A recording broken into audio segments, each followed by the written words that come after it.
At para naman sa ating good news ngayong araw na ito, sikat na musikero na tubong Villasis kinilala. Para sa detalye ng ating good news, magkakasama natin, Idol Maya.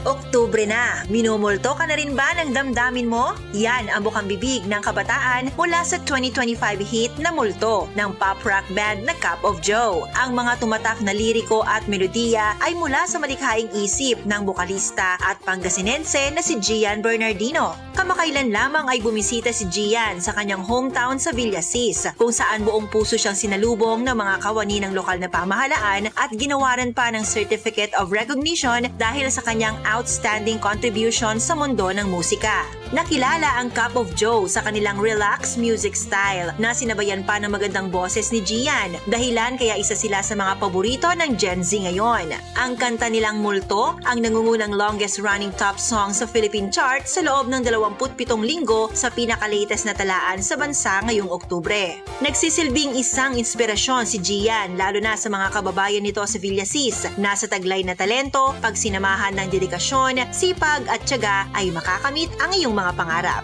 Yan ang ating good news. Ako po si Idol Maya, Tatak IFM. IFM News. IFM News. IFM News.